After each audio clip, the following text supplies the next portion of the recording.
Good evening, everybody. My name is Caleb Anderson. Now, I know we've all gone on YouTube and familiar with the site, and sometimes we'll be searching for a song or an artist we like. We'll see like a fan-made remix.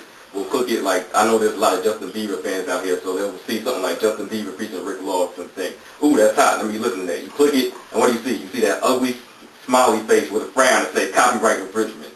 Now, what point am I trying to make here? I'm trying to talk about internet rights and saving internet censorship that is going on right now. Now, you might ask, what makes me credible enough to talk about this? Personal experiences, like I go on YouTube all the time and they're taking away videos that I want to watch. Personally, I did personal research, and as well, I'm trying to just protect internet rights in general. Now, tonight I want to cover the issues with the problem of filtering and censoring the internet, as well as go over the reasons of why they want to censor the internet in the first place and possible solutions. Now I want to examine the reasons of why they want to censor the internet. Now, I know over the past summer or so, since the government's been trying to pass bills to censor the internet, since the government's disorganized, there's been a lot of bills going, but the one that really stayed in put was SOPA and PIPA. Now, the problem with these bills are they're doing more damage than they actually are doing good. According to the New American Foundation, both PIPA and SOPA will create a national firewall by censoring the main names of websites accused of both infringing copyright materials. This legislation would enable law enforcement to take down the entire Tumblr domain just for something posted on a single blog.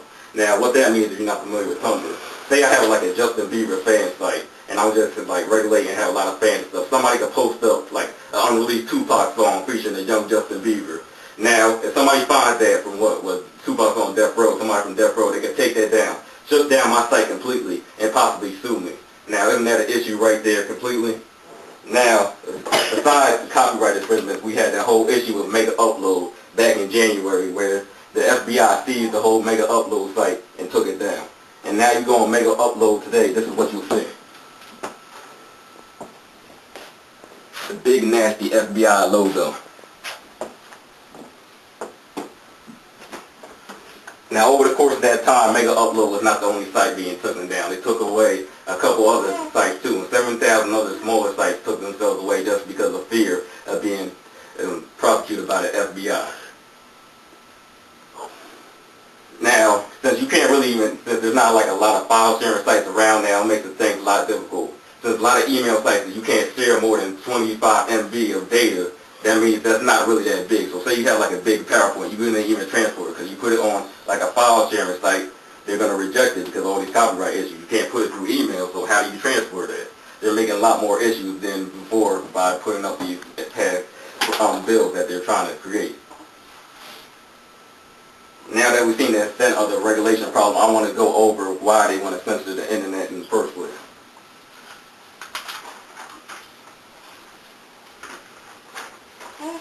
According to the New York Times, in a grand jury incident, Mega Upload is accused of causing more than $500 million in damages to copyright owners and making $175 million through selling ads and premium subscriptions.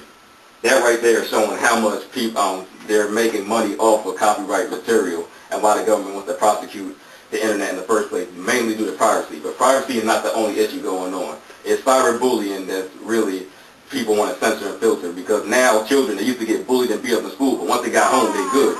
But now the problem can follow them at home. You got the internet trolls and flamers, as they say, sending curse words and stuff like that, and just harassing people on AOL and other various sites, Facebook, Twitter, and all that stuff. And a lot of parents are upset and they want to censor what's going on. And they're doing like a lot of, I know schools are doing like a lot of blogging, and they're going to like parents and talking them to block sites as well.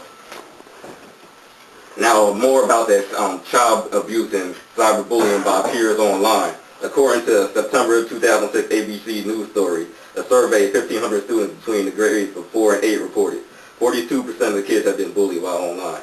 35 kids have been threatened online. 21% of children have received mean or threatening emails or other messages. 58% of children have someone said something mean or hurtful to them online. And another 58 had never told their parents about what was going on in the first place. Now, to give you an idea of the percentages, I have these figures and graphs to see you how graphic cyberbullying and how dangerous of a concept it is going on right now. Now we went over privacy and cyberbullying, but another reason they want to regulate the internet is government leaks that are going on. WikiLeaks has been a major controversy for the government because they've been leaking a lot of big name material that they don't want us to know about, such as things going on in Guantanamo Bay, how they've been abusing the Iraqi prisoners. You know, there was a big controversy earlier when they showed like the soldiers posing with bodies stacked up on top of each other, like they were having a lot of fun, torturing and stuff, and as well as the issue with waterboarding with ex-Vice President Dick Cheney. And that's why the government is upset and wants to censor and take down sites so more information doesn't leak. And this is not just even the U.S., it goes beyond other countries as well, because WikiLeaks is a whole international incident. Now that the extent of the problem is clear, I want to go over possible solutions to these issues.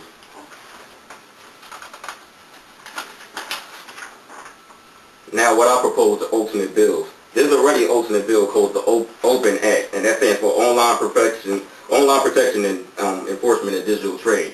How this is different from SOPA is people, instead of taking down a site completely, it will block a site, the money transfer. So say something like Mega Upload, they have memberships, they'll take money from people to sign up. Instead, they'll just block the people trying to subscribe to Mega Upload and the money transfer. But Mega Upload will still been around, they would just be blocking like registrations and transferring money. Another way I propose to stop online censorship is protest. There's been a lot of protests going on. I know Google and Wikipedia had a whole blackout movement. Wikipedia shut down for 24 hours, and they showed examples on how to stop online censorship. And this is an example of Wikipedia during the blackout. And Google, they had an online petition where more than 7 million people were able to sign. In order to go against this opposition, I want to propose that how online censorship will be more damaging to people than good, as well as how parents can't blame the internet on bullying. Parents should be able to regulate their kids at all times. If they can't regulate their kids, they shouldn't have internet or television in the first place. So you can't really blame the internet on that. And leaked information has actually helped the country more than hurt it, because we've been learning more about what's been going on in the government, and that shouldn't be censored. As a country, we have the right to know about what our government is going on. So in conclusion, I just want to talk about how we need to stop online censorship. We have the issues of YouTube taking down copyright material just because it's fan-made data. Then we have the government trying to censor the rights to know about, our rights to know about what's going on in our country, as well as online bullying, which is an issue, but it's more of an issue between parents and kids, and not something to be blamed on the internet. Thank you. Any questions? Do you think it's more about protecting people or more about money?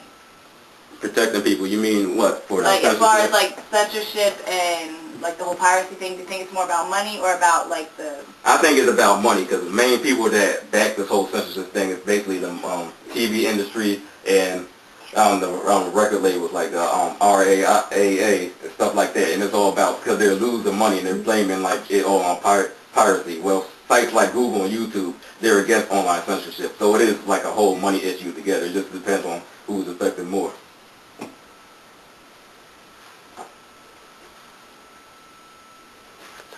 I need 2 more. Why exactly did you pick this topic again? I'm sorry. I picked this topic because I'm passionate about online copyrights. Like before, I'll go on YouTube and I'll just see something interesting and it'll take it down. As well as I use a lot of file sharing sites. Not to get illegal content, but just like to transfer things between family members that are in different countries as well as different states, just to make it easier. A bunch of photos, stuff like that. Do you believe censorship is going to stop bullying online? No, because you go to school, bullying's been going on forever. Censorship is not going to stop online, stop bullying, because they're going to find a way to get to you somehow. Kids need to either stand up for themselves or talk it out with their parents and teachers. It's not going to be something that can be blamed just on the internet in general. And I thank you guys for listening, and have a good night. Yeah.